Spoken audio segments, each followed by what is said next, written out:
Well, hello once again. Monday Blues के लिए हमारे लिए मतलब क्या था बॉस? Monday Blues recover करने के लिए हमारे पास था आज इंग्लैंड साउथ अफ्रीका का game. Sorry, tad bit late because Monday Night Live था उसके बाद से everything was harakiri for us. Jeet and Neha joining us like always. Hello folks. क्या हाल है Neha? How was the game? How did you enjoy it? And did you watch it entirely?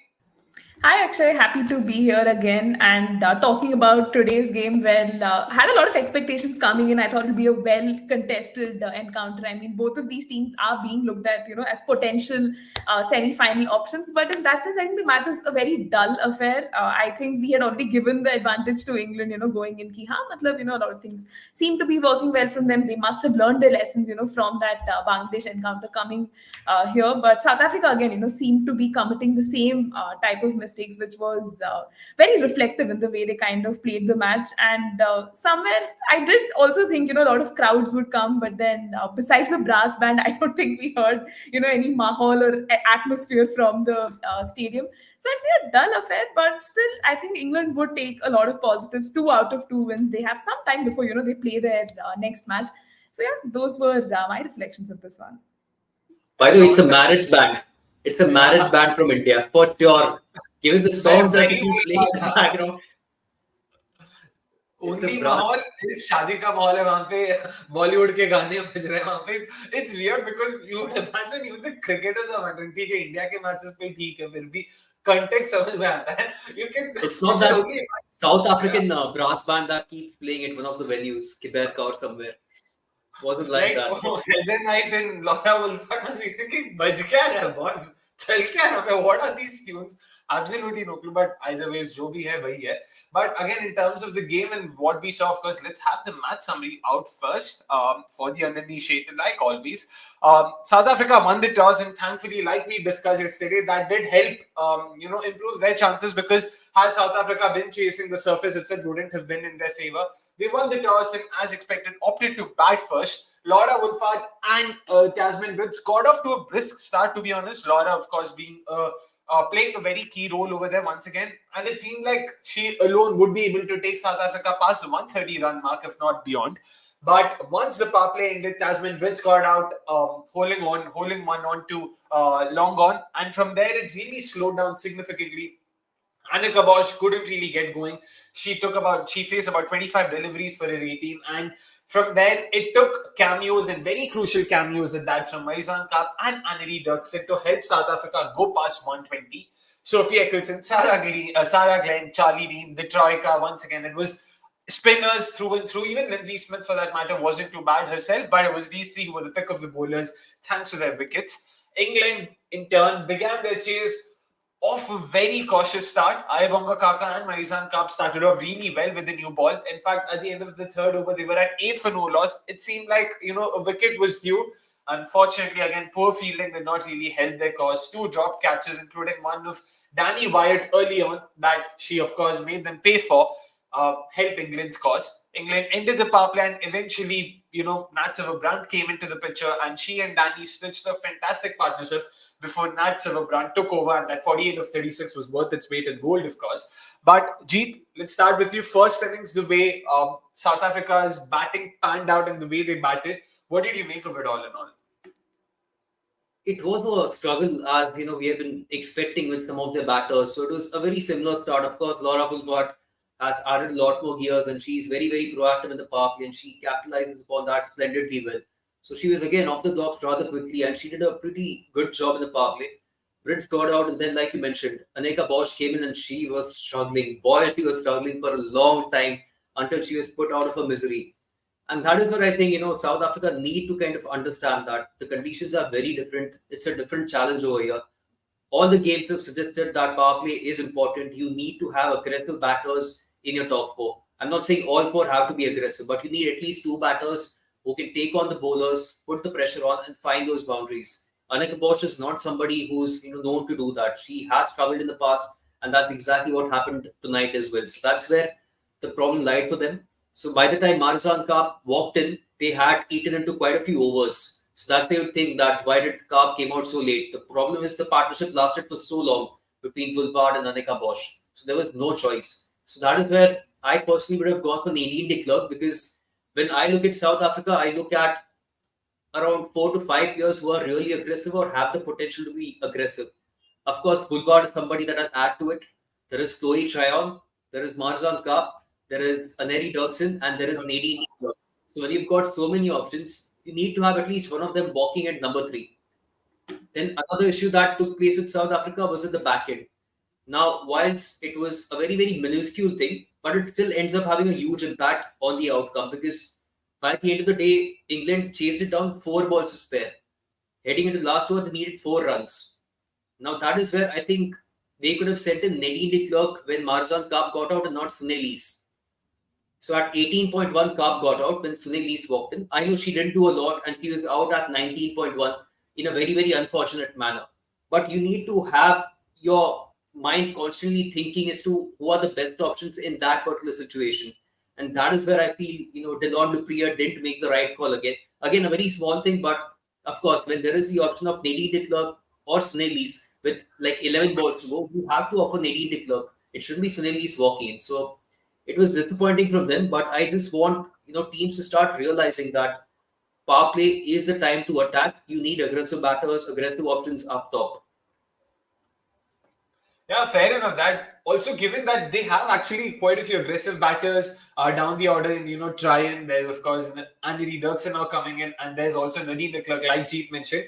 It is interesting, how does South Africa now look at Bosch and of course even Sunil Lees for that matter? Because I remember Jeet speaking about how he would potentially like or even see actually South Africa letting go of Annika Bosch in the 11. She probably would not find a spot for herself. If I remember correctly, you said it could potentially be a toss-up between Annerie Dercksen and Annika Bosch. Only one of them should feature in the 11. They've stuck to both, and the results are there for everyone to see. But again, Neha, in terms of how that batting has panned out, Annerie Dercksen has genuinely been someone that South Africa will be really happy with, because Maizan Kapp, again, she is getting older. They would want someone who can sort of fill in for her going forward, a youngster importantly. I remember at the end of the Pakistan series as well, the third T20 as well, Annerie Dercksen actually played a very big role in helping them win. Maizan Kapp had posted something on the lines of the baton is being passed. So it was good to see, and big words, high praise from someone as talented as Maizan Kapp herself. What did you make of Annerie Dercksen as well? Yeah, definitely. I mean, just looking at South Africa's batting effort today, you could see that conservative approach just come through, right? And that's why Annerie Dercksen's knock was just such a breath of fresh air. I think this season, she has been that breakout star for South Africa. We saw that glimpses of promise in the India tour. She carried on that form to the Pakistan, series as well. And even in today's match, I think those 20 runs were important, right, for South Africa. At least you had some total to defend and something to put on the board. And she hit those 2 boundaries, 1-6. She was striking at about 181, which was definitely good. I was just thinking, as Jeet rightly said, had she come in probably a little earlier, we could have probably seen more runs on the board. Even England, they chased down the total in what, 19.2 overs. So if there was probably more for them to defend, I think things could have been really different. And Andy Dercksen probably just getting that promotion up top would have helped. And even as you rightly pointed out, that with Marizan Kapp aging, you kind of need potential successes. And right now we see really good signs of Annerie Dercksen. Hopefully, she gets a lot more chances and opportunities with South Africa and eventually even in franchise cricket, so she can kind of extend her good run of form. And let's see how she kind of flourishes in her career. Yeah, for sure. The thing is, Jeet and I do remember the conversation we had when she played that 3-ball cameo against India. So it does feel a bit puzzle ki haan yaar humne dekha tha isse pehle. Before, of course, everyone started talking about her. Now it does feel good. And again, Jeet, in terms of the kind of role she's playing as well, it's a rarity in women's cricket. You don't get finishers that easily. Do you think there's also merit in potentially South Africa looking at her as a long-term number 4, even number 3 option? I think that might still be a bit of a stretch because technically, we could see her getting into trouble time and again against certain deliveries. So if you have to bat in that top 4, you need to be really good as far as your technique is concerned. Right now, she has done a splendid job. The one reference that you gave is the exact thing I was thinking of. That was that India series where, we had seen that short glimpse, probably 3 or 4 balls where she hit 2 boundaries, but we could see that potential, that the shots were really, really good. So she's been doing a phenomenal job in terms of, finishing off the innings. And now we are seeing more and more such instances taking place. So it's a very, very positive sign. Right now, what women's cricket needs is more aggressive and efficient finishers. And when you've got one who's starting to put up those crucial runs, you've probably got to stick with her in that position rather than try to play her in the top four. So I would not really tinker around with that. And some of the shots, my word, that six that she hit, what a clinical hit that was. So it went a long way in helping South Africa post a decent total. This was not a bad total that they got to. Marzal Cup, splendid knock, and so was Annerie Dercksen. Those two knocks were absolutely stellar in ensuring that they finished with 124 and not 110. 110 would have meant game over. It's purely because of those two knocks that ensured that England went right to 19.1 to 19.2 to get the chase capped off. Otherwise, it would have been very, very difficult. But a fantastic knock altogether. I'm truly pleased to see that. Yeah, and to be honest, just one last thing to add with Dercksen, it's not just the batting, it's just her persona, the way she sort of carries herself on the field that I enjoy watching. I remember her ODI debut. She was all at sea. She was, in fact, I remember there was a funny moment with her as well. But she was happy to take the laugh on her. She was happy to move on. She's one of those bubbling, cheerful personalities, and we'd love to see more of that on the field. It's not just about brute aggression and all of that. It's also a bit about this. You need all of that. So I enjoyed that as well. So fingers crossed, we'll get to see a lot more of her, of course, going forward. But yeah, South Africa's batting was okayish. I know we've not spoken enough of Laura Woolford. It's just a reflection of कि boss ये इतनी अच्छी है, मतलब ये expected है कि ये अच्छी करेगी, तो कुछ ना बोलने वाली चीज नहीं है. Because the way she started off, it looked like यार ये शारजा में ही खेल गई है, कहाँ पहुंच गई है. So comfortable against pace, against spin, against the moving delivery. I know we've spoken about her sort of weaknesses against the incoming delivery, but she not let that bog her down. She was more than happy to play the ball on its merit and just take it on. So that was fantastic, of course. But thoughts on England's bowling as well, Jeet? Let's start with you on that. Same bowling attack as the last game, no changes made. Spinners, the way they plied their trade, what did you make of it in general? It's actually a very, very interesting way of looking at things because, on paper, when you look at England's spin attack, you'd probably or arguably say that they've got the best spin quartet amongst all the 10 teams, which I would agree with. They definitely are probably one of the best, if not the best. But then, if you look at the pattern, how, the pitches have behaved and what kind of pace is really working for the spinners here, that's the time when you realize that, 3 of the 4 spinners operate at that quicker range. And that is the problem that we have been seeing with Charlie Dean. And that's a problem we saw with Lindsay Smith as well tonight, because that's the reason why she ended up going for 32 runs off her 4 overs. So they are all talented and they are all fantastic. But in order to be really effective, you've either got to have a good pace variance, in the sense you consistently vary your pace. It could be around 90 and then the next ball could be 75.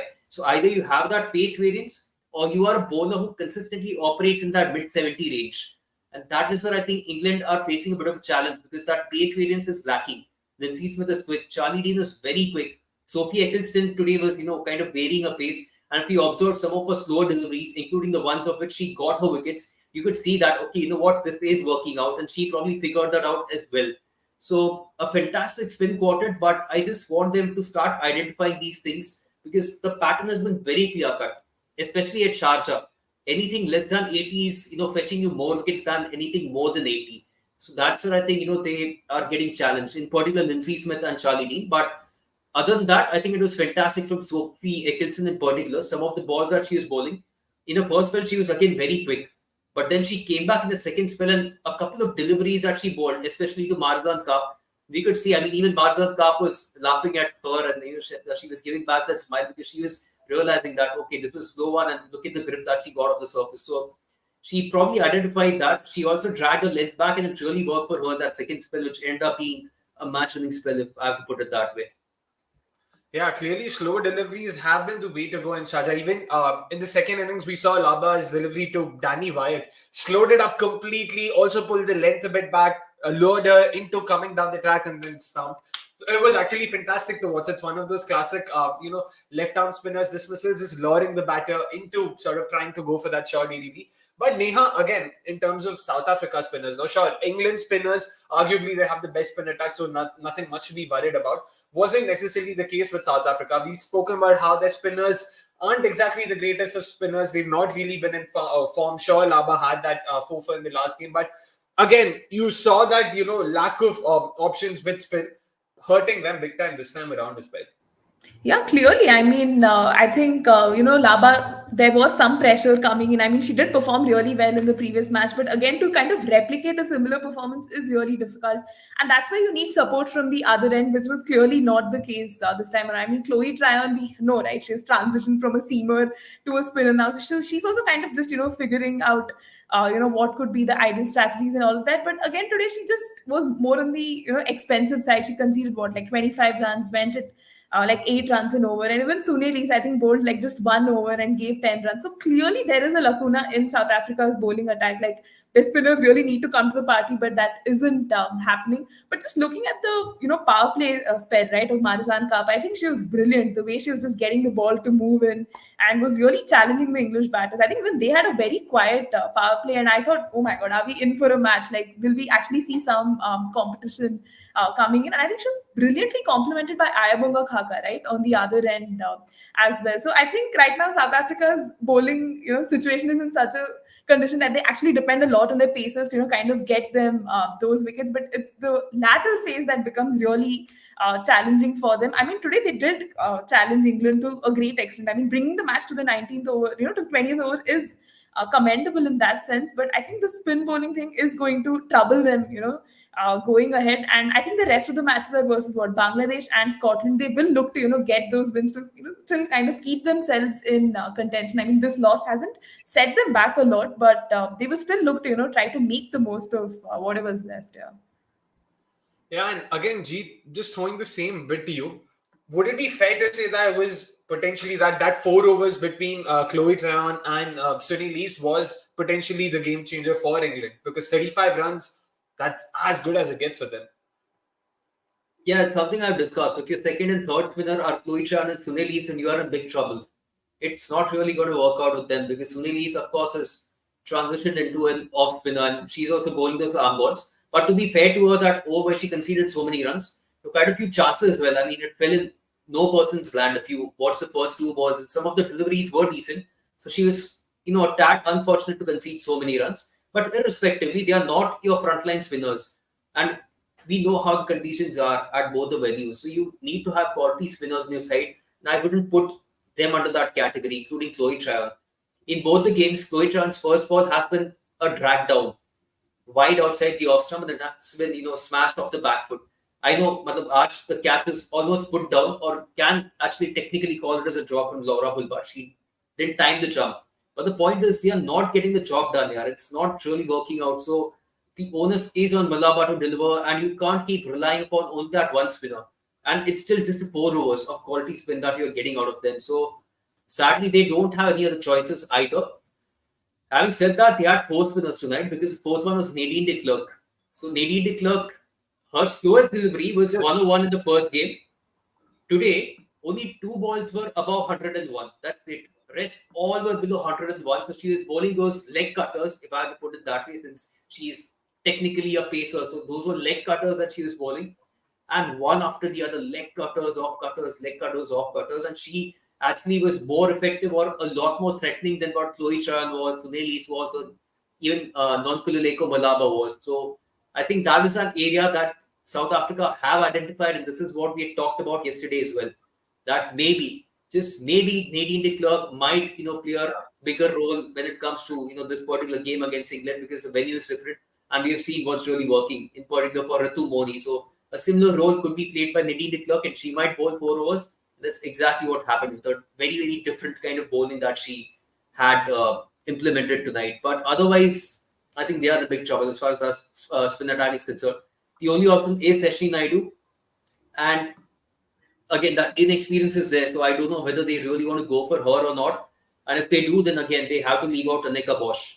So it's up for them to kind of realize. I'm not too sure where the other 2 games are for South Africa, whether they are in Dubai or Sharjah. Both are in Dubai. So I think, so I think they might get away with that. So it should not be a big issue because Sharjah has been a lot more testing as far as the 2 venues are concerned. Yeah, that's fair. And to be honest, Nadine de Klerk, in my eyes, was a wrist spinner for her last overs. She did not change it at all. But aa rahi thi wrist spinners. What annoyed me was the wicket she got, the cotton ball dismissal. I don't know who was on comms, but she described it as a back of the hand slow ball. I'm like, how is this a back of the hand slow ball? How? Like, या तो मैं गलत देख रहा हूँ या फिर मैंने क्रिकेट गलत देखा अपनी लाइफ में. It's clearly, she's clearly, you either call it a leg cutter or call it a wrist spinner. Leg spinner ही बोल दो चलेगा. But anyways, that was hilarious. But good on Nadine de Klerk. That was smart of her to adapt to the conditions on whatever surface was on offer. They did find it difficult for sure. The English batters that is against her, and yeah, kudos to her. Like, because of how the fifth bowlers quota was taken care of by England, it was important that Nadine de Klerk rose to the occasion and ensured that despite being a pacer, she is able to maximize the conditions there. So, fair credit to her. But last bit of formality, we will have to talk about the top performer of the day. Someone who did not necessarily have the greatest of first innings. 4 over में 34 run खाए थे. She did not really look her menacing best with the ball, but with the bat for sure. 48 of 36, a strike rate of 133. That's not something we see often enough in Sharjah. Jeet, again, a solid knock, especially because of the her entry point and what the situation was like when she came in, and to be able to play a knock under that circumstances, kudos to her once again. Her class. Nat Sciver-Brunt is an absolute class. There is no denying that. When it comes to the batting, she, in my at least eyes, is the best all-format batter currently in world cricket. Just out and out brilliant against pace and spin. And given the fact that she can access all the areas, makes her even more threatening. You can't just stick to one particular line because she's going to have probably 2 or 3 shots or 2 or 3 different areas to access on that similar ball. That's how versatile she is as a batter. So quite outstanding, and I think that is where England will be benefited with her game against spin. I know in the first game she was dismissed for a spinner, but that was again very, very innocuous in terms of how that dismissal was. A tame kind of a flick that she went for after using her feet. But anyway, such kind of things can happen in cricket, so that's fine. She rectified that really well tonight. Just outstanding shots. But of course, one of the things that also stands out with Nat Sciver-Brunt is the fact that she's not that traditional batter. Whenever you want to access the leg side, you kind of flick the ball, you use her wrists. She kind of flat bats everything. And that is what makes her really, really good, because I've not seen anybody do that.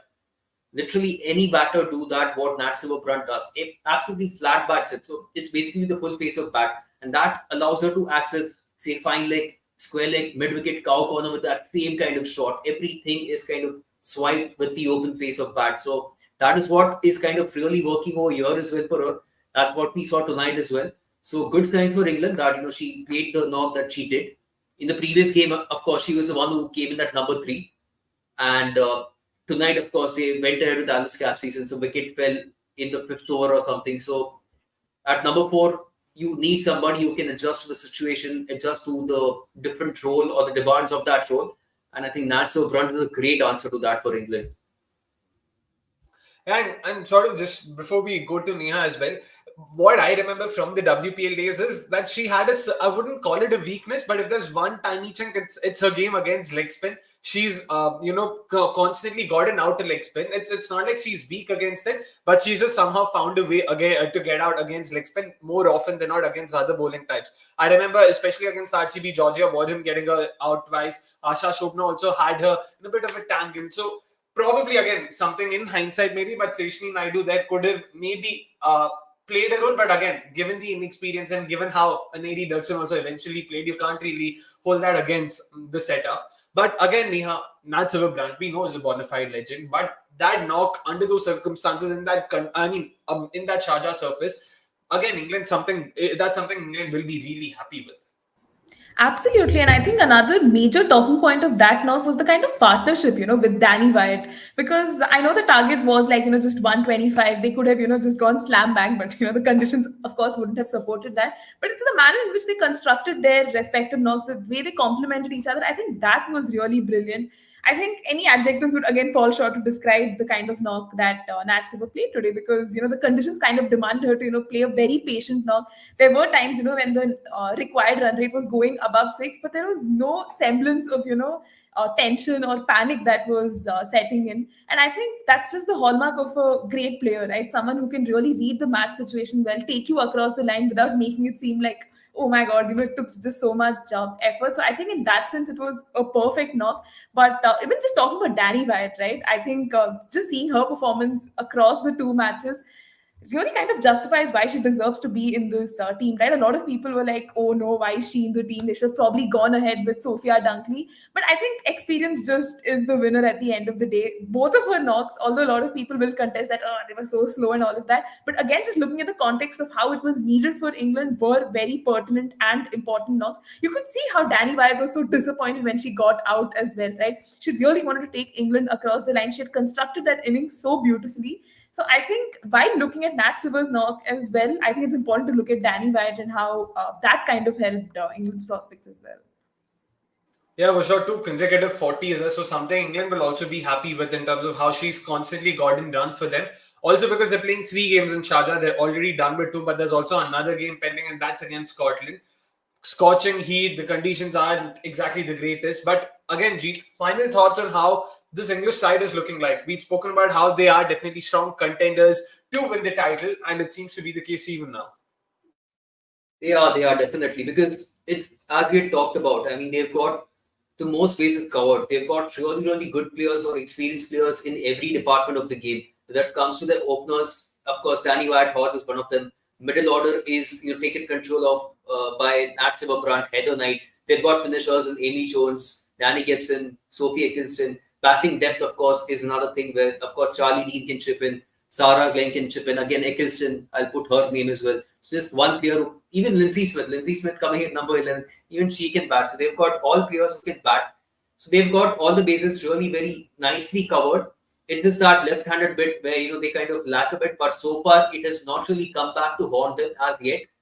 Whether it comes back to haunt them in the future or not is something we'll have to wait in order to find out. But yeah, I mean, as compared to other teams, they've got the most bases covered. Even as a fielding unit, they are fantastic. Most of the players are really, really good. They are safe catchers. I know aaj thode catches gaye, but that's still fine. It's a part and parcel of the game. But as a unit, they are fantastic. Yeah, fair enough. And speaking of catching, of course, Pavan Suresh also asking us about the same. What did you think of South Africa's fielding? Neha, yeah, again, 2-3 drop catches, including one of Danny Wyatt, who went on to score that 43. That fielding, again, South Africa is known to be a good fielding side. Yeah, I think today was just one of those days, where things were not working out well for them. And I think a lot of commentators also have spoken about how, when the light comes in, catching against the backdrop gets a little challenging. So again, just giving the benefit of doubt, South Africa is still settling into the conditions, getting acclimatized to that. But it was kind of an off day because we've seen the kind of standards that South Africa has, generally set in the field, be it their past bilateral series and all of that. So it was kind of disappointing. I think they would definitely want to kind of, bounce back from that and, ensure it doesn't repeat again. All right. So anyways, that's that from the one game we had today. Tomorrow, of course, what are we looking ahead to? And that game is another solid one. Where is the graphic? There we go. It is, of course, the Trans-Tasmanian rivalry playing out in Sharjah, Australia versus New Zealand, coming live at 7:30 p.m. Indian Standard Time. Like today, that's going to be another day. Tomorrow is going to be another day where there's just going to be one fixture. So fairly short live stream for us today. But Jeet, let's start with you. Australia versus New Zealand, 2 informed sides, if I may say so. I don't know if we can call New Zealand informed or not, but jo bhi hai, they will be entering this game with a lot of confidence. So, kya lag raha hai aapko? Should be interesting. Of course, they had a T20 series just recently, but that was in different conditions altogether. And while the scoreline says 3-0, it was a whitewash from Australia. The matches weren't quite one set because New Zealand were in with a good shot of winning 2 of the 3 games. So it could have been very close, or the final scoreline could have been very different. But anyway, it's a different tournament. It's a global tournament now. It's at a different venue, different conditions altogether. And both teams having started off with a win basically brings about a different challenge, a different start, a different sort of favorites to kind of look at.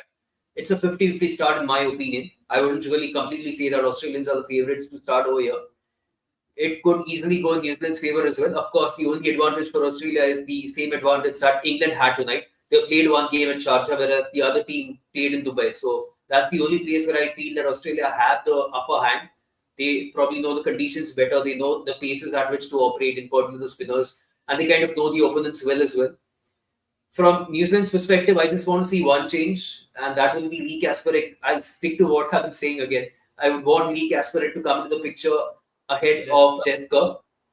And again, a very, very slowish spinner. And she could really come in handy. And she's got a good record against Australia as well. So she would come in really handy with the kind of pace at which she operates, the drift, and her smarts overall are fantastic, and she could easily outsmart the Australian batters over here. So that's the only change I really want. But besides that, I won't be surprised if Fran Jonas is, fit again, and if she comes back in the side ahead of Fran Jonas, ahead of Jessica. It could have been easily Rosemary Mayer, but given the fact that Mayer has picked those 4 wickets in that first game, has kind of ensured that she has cemented her spot in the 11. So now that bit of shaky spot, of course, has become Jessica. So it's probably that one change that New Zealand could be looking forward to. Australia will probably go unchanged in my opinion. They'll continue to back Darcy Brown. After just that one over, they'll probably not push her out. They'll continue to back her. It's a confidence thing as well. So, but yeah, fairly evenly matched both sides, heading into this game. Slight advantage for Australia, of course. It's a team that's always tough to defeat, doesn't matter where you are playing them. So just because of that reputation or goodwill, I'm going to say Australians start as slight favourites. And sorry about the playing 11 bit as well, Neha. I actually thought they could look at 2 changes as well, because they play three pacers in Dubai. I don't think you need 3 pacers in Sharjah. You just need one. So they could potentially even look at Rosemary Mayer and Jessica missing out. I know Mayer had a fantastic game against India, but given the conditions, they probably would be better off fielding both Fran Jonas and Lee Kasparik there, along with Eden Carson and Amelia Kerr, because 4 spinners तो चाहिए यार, मतलब 4 quality spinners के साथ ही तुम ये game बना सकते हो in Sharjah. What do you think? Yeah, definitely. I think that's a fair shout, to have Lee Kasparik and Fran Jonas kind of go in, because it just gives you that extra advantage, and you don't need that pacer as well, right? But even just looking at how, Rosemary Mayer kind of performed in the last match, I think she's also going to be very important to, New Zealand's prospects, because Australia is one team, you just don't want to take lightly. I don't think anyone in world cricket would take them lightly, although a lot of people have, said that unka aura chala gaya, they're more easy to defeat, but it's still Australia. At the end of the day, you want to present your best playing 11, and I think it's best kind of curate your playing 11 based on the playing conditions and everything. And even looking at New Zealand, they were coming into this World Cup with a 10-match consecutive losing streak. They defeat India and kind of just really spice up things in Group A. So they would, I think, want to just go for that win with their best playing 11, and they have some great spinners in their ranks as well. So I wouldn't be really surprised if they kind of enforce that change in, and fingers crossed that we get to see a very competitive and well contested encounter, and wouldn't complain even if a team is chasing 140 and it goes to the last ball, if there's a super over and all of that. Anyway, yeah. गजब optimism. 140 तक पहुंच गए. Yeah, Jeet. Just to add to that, I wouldn't completely rule out the possibility of even Susie Bates rolling her arm over. I know the broadcasts have been showing her as a pacer, but all of 1990s में चीरे, she has stopped bowling pace for a long time, so she's basically an off spinner. So even she might chip in. There's a very good chance. She bowled in the warm-ups as well, and she's actually more than a decent spinner as well. So शायद वो भी हो सकता है. So I wouldn't completely rule that out either.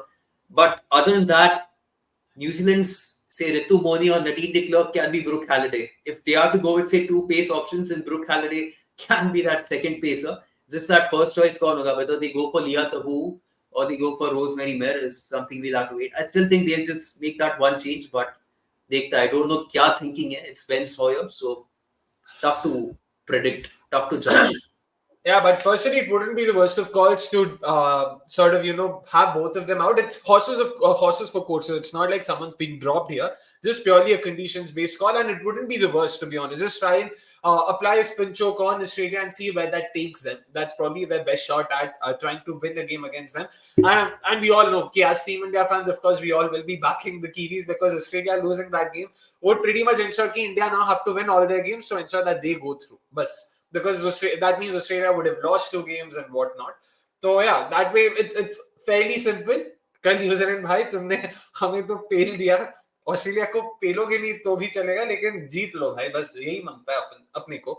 But Australia as well, Neha, in terms of changes, of course, nothing really needed. Darcy Brown, I know, did not have the greatest of starts, but that batting lineup, the way it's looking, what do you think is the best possible chance for New Zealand there to win against Australia? Yeah, I think the best possible situation would be to just get those Aussie wickets, right? Because the moment you kind of let them settle, they just, take the game away from you. Case in point, Beth Mooney. I think she is such a class player. We saw her, kind of struggle through that innings. There was ice on her head and everything was happening there. But the way she just, kind of got herself into that rhythm and just got those crucial runs for Australia. I think she's such a linchpin in that batting lineup. Even Alisa Healy, man, on any given day, I know captaincy has taken some aura off her, but then if she gets going on her day, she is definitely unstoppable. And I think Australia is one team that just has so much batting depth, right? You have the likes of Elise Perry, you have Georgia Wareham, you have Ashley Gardner, you have Phoebe Litchfield. Like, it's just endless, right? So they have so many batting options, so they can actually, just go all out and not fear losing those wickets. And I think even tomorrow, because it's happening in Sharjah, it's an evening game, I don't think dew is going to play such a big role as well, right? So it will be interesting to see how things go about. But if New Zealand really want to fancy their chances, I think getting those early wickets will be of utmost importance, and that again depends on how they kind of customize their playing 11 to challenge Australia on the given day. Yeah, for sure. And again, due to definitely expected नहीं है वहाँ पे, especially because like Jeet mentioned, not just Dubai, Sharjah maybe they've apparently used anti-dew sprays. On top of that, Sharjah में तो dew वैसे भी ज़्यादा होता नहीं because it's literally in the middle of nowhere. It's near an industrial, it's near an industrial hub. So कुछ नहीं, धूल होगा वहाँ पे और कुछ नहीं, तो dew तो नहीं होगा. But that's that in terms of what we had to say about Australia and New Zealand before we, of course, give out our predictions. Yeah, Jeet. Sorry. In fact, just come to think of it, Australia could actually go for Alana King ahead of Darcy Brown because they've got so many pace options in their side anyway. That could be actually. Yeah, so they've got Elise Perry, they've got Megan Shute, they've got Annabelle Sutherland, and if required, of course, Talia Migra as well, who actually might bowl tomorrow. There's a good chance Talia Migra also might roll the arm over, and they could actually make that change of Alana King for Darcy Brown because that pace range that I was talking about. And even in terms of consistency, I would say Alana King is a better wrist spinner than Georgia Wareham. So that way also, I think they could add somebody who can be really, really effective in that middle phase. And looking back at that average speed and everything that I was talking about, how speeds lesser than 80 kph are working. In the 100 that happened this season, Alana King had an average speed of 77 kph. So again, she fits that range as well. So potentially that could be the one change that Australia could be looking for, and it will make complete sense in that scenario or in that case. Yeah, for sure. Alana is definitely the more conventional leg spinner of the two, so something they can actually look at. And wow, that means they'll have batting till number 10, and that's assuming Megan Shute can't bat, but she can. She top scored for RCB in one of the games in 2023. Matlab, she more than can handle herself with the bat. Or number 11 पे Megan Shute, बताओ भाई, ये क्या luxury लेके बैठे? It's obscene. The level of riches in Australia right now is obscene. But we'll just take a few comments before we dish out our predictions. Janvi, of course, saying, I've really been enjoying this nightly podcast. Thank you so much. Please make sure to hit the like button if you haven't already, of course. Sorry to put an India lens in everything, but why am I seeing so much commentary suggesting Team India fans should cheer for New Zealand? Expecting New Zealand to beat Australia and then win another game seems unlikely to me. To be honest, that's probably the path of least resistance, if I have to put it simply. Expecting Australia to win this game and then win all their games, of course, is fairly straightforward, but that would most likely mean Australia and New Zealand going through. Agar kal New Zealand Australia ko harati hai, that means India has to ensure they win their other games, because you would imagine New Zealand will defeat one of Pakistan or Sri Lanka. Matlab, in this form, in this vein of form. Agar wo bhi nahi hota, to bhai, matlab, kya kare abhi? Just, you can't really help it. So, that's pretty much the only reason. But of course, Janvi thinks otherwise. She says, hoping Australia hammers New Zealand and creates a terrible net run rate for them, while either Pakistan or Sri Lanka beat New Zealand, and that seems better to me. Sure, I mean, fair call. Dekho, boss, matlab, I don't think we are sort of we're saying कि ऐसे जीतो या I mean, India को ऐसे पहुंचना चाहिए या वैसे पहुंचना चाहिए. कायदे से तो India should have made their own road easier, simpler. चुपचाप जीतते तो ये सब की नौबत नहीं आती. क्या करे यार, जो है सो है. A rare moment of India depending on other teams to qualify. Rare कहाँ से हुआ तनवीर? Like आप या तो आपने बहुत ज्यादा टीम इंडिया को फॉलो नहीं किया है या फिर कुछ और रीजन है. पढ़ लिया Tanveer, don't worry. Janvi also saying, indeed, even if we lose against Australia, provided everyone else also loses, there are multiple pathways to the knockouts for India. The thing is, if it were only dependent on points, you would imagine, it gets easier. But given India's hammering, in terms of their net run rate, that's where it's a very big issue for them. -1.2 is what it's at right now, and we hope. And the lack of intent in the next game, which is why we are in the kind of situation that we are in as of now. But having said that, even I would probably realistically say that it's kind of again, I'm just talking from India's perspective. I've got no issue in whether India qualifies or not. I've got zero interest in that. But the better pathway would actually be for Australia to defeat New Zealand by a huge margin, which is realistically possible. And then one of Sri Lanka or Pakistan can easily defeat New Zealand. So I still feel that's a better way for India to qualify or make it through. I don't know क्यों ये discuss कर रहे हैं, but Fair, India, I mean, so team India fans अभी जैसे RCB हर IPL chart में घुस जाता था अपने आप से, वैसे ही टीम इंडिया घुस गई. Not that we're complaining, but fair. Let's see. Either ways, I just hope we see them in the knockouts because, in all fairness, I do think they still deserve it. Like the squad that they have, the potential there is in the squad, the talent that they possess, they deserve to be in the knockout. So let's hope one bad day does not really, define who they are. So fingers crossed on that. No worries, Janvi. India always qualifies but chokes in the knockouts. Now it seems like they might not even qualify. देखते हैं क्या होता है. मतलब ठीक है अभी मतलब दिल्ली दो रहा कब है knockout. Semifinals happen on the 17th and 18th, so we've got a good 10 days before either of those two games happen.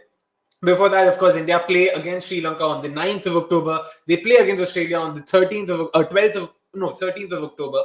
ये दोनों मैचेस वो जीत ले, बाकी का देखते हैं जो भी है. So, of course, prediction time now. Jeet, let's start with you. Australia and New Zealand. Sharjah's the venue. Who do you think is winning and why is it New Zealand? ठीक है तो फिर जवाब ही नहीं देता हूँ मैं. No, but I still think Australia should take a win out of this. Like I said, I mean, you can't go past somebody who are 3-time world champions in last 3 editions of the T20 World Cup. And anyway, these guys, I mean, they know how to win here. No matter what the situation is, no matter what the venue is, no matter who the opponent is, they just know how to win games. As simple as that. So it doesn't matter what kind of run of form that you've had heading into this game. Aussies on any given day start as favorites. Yeah, fair enough. Neha, what about you? Yeah, I mean, realistically, Australia do look like favorites, entering this match. But I will be interested to see how New Zealand actually just carries on this momentum, right? They've had this great win versus India. So can they really challenge Australia? Because even just looking at Australia's match versus Sri Lanka, it wasn't a clean win, right? It had its own fair share of challenges for Australia. Like they actually struggled a little bit to get to that win. So that's it. I'm really, really hoping if New Zealand can actually challenge and make this group interesting, I think that would be like a very, very delightful sight. So yeah, heart says Australia is going to win, but I hope New Zealand can actually challenge them and we get to see a very meaty contest out of this one. Look, yeah, India always ends a losing streak of a team, and Australia always starts the losing streak of a team, just to say it. So, in this case, you never know. But, I mean, to sort of look at it that way, I usually am someone who roots for the underdog and I like to be contrarian. But, yeah, this time around, it's just, you can't. Because, not just because Australia is too good. We've spoken about New Zealand's struggles against spin. Their batters in particular, they've been the worst batting lineup against spin. So, given that and given the kind of conditions, they've not played in Sharjah, so Australia already have an upper hand there. I can see, New Zealand crumbling against the Australian spin attack. So I can't even say it'll be a close match. I hope it's a close match. And I'm all for seeing New Zealand win as well. But yeah, it's not going to happen. I can see Australian spinners applying a chokehold on the Kiwi batters. If anything, I can see a very commanding win for the Aussies there. So nothing new, probably. Nothing new. That's just another Tuesday for them. So fair enough. Again, you can't complain. But anyways, that's that from today's, I want to say episode, but today's live stream, of course, we did review South Africa versus England. That happened an hour ago. Do check that out in case you're joining in late. And later on, we did review tomorrow's Trans-Tasmanian rivalry. Australia taking on New Zealand in Sharjah. That's starting at 7:30 p.m. live. Tomorrow's again a day where we have just the one game. So looking forward to that as well. We will be back tomorrow, same time, 11 p.m., talking about the game and talking about how I don't want to end that sentence. Chuck it. Let's not end that sentence. Thank you so much for tuning in. Please make sure you hit the like button if you haven't already. And please make sure you subscribe to us if you haven't already. Until then, it's a goodbye from all of us. Have a great evening. Bye-bye.